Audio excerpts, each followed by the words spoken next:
You mentioned these big tournaments like Nexon and KDL. How did they help grow the scene and newer players like yourself? I think the prize pool was enough to sustain a good lifestyle and we didn't need to work or get other part-time jobs.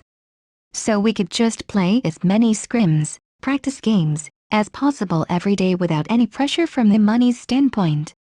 Also KDL might not be the most skilled league such as Tremblik or Starlander, but prize pool-wise it was better and that motivates us to do even better. Korea didn't have many big teams back then, so did you scrim with teams from other regions, China or SEA? What were results then in comparison to now? We scrimmed mostly SEA teams since we didn't know how to contact the Chinese teams. The results are definitely better now. Back then First Departure and Orange were undefeatable and Myth Trust, Minuski were still on a different level compared to us. We lost a lot of SEA scrims but we improved gradually. So how do you think your team and yourself have improved since then, both in and out of the game? I learned a lot about LANs, how it feels like to win and the mood of LANs. Doing interviews, seeing professional casters and even getting professional makeup professional casters makes us play even better. Considering your recent results, I can safely say you're on par with a lot of top SEA teams. How much and what did you work on to reach this level? I think having a team house has worked wonders for us. It helps understand each other's point of view and helps communication. Once you reach the optimal skill level, it's all about communication and teamwork. Tell us about your experience at the first big LAN that you attended. Was it intimidating to face big teams like Fiji and LGD? Before the LAN we actually played other teams in different tournaments online mostly, and when I face them, I tell myself that they're not different to me and we might have something unexpected for them. If I play under pressure and keep on rephrasing that they're better than me, I might not perform well and be upset once the game is over. I respect my opponents and at the same time I don't respect my opponents. Your first big LAN was Starlander 9. Do you have any funny stories to share with us? In Starlander 9, our goal was to win 1 or 2 games but we ended up losing all. One funny story. One game I was Lark and S4 was Magnus and I gave him a solo kill. To reduce the pressure due to that I said I underestimated S4 and there was awkward silence in the team and he started to tease me about it, which he still does. Haha. Speaking of Heen, you moved Heen and Forev to the second team. Was that the team's decision or MVP's?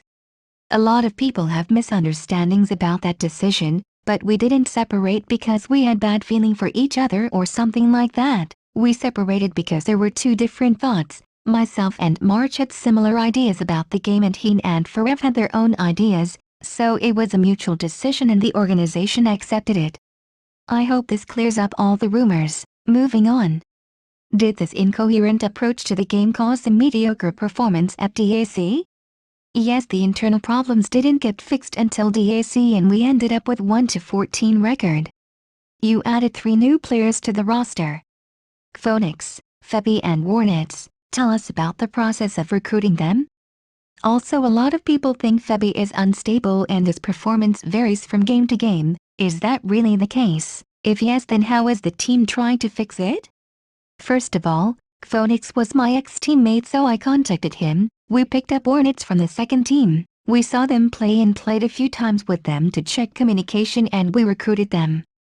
Warnets was a stand-in for Ryzen but became the main member.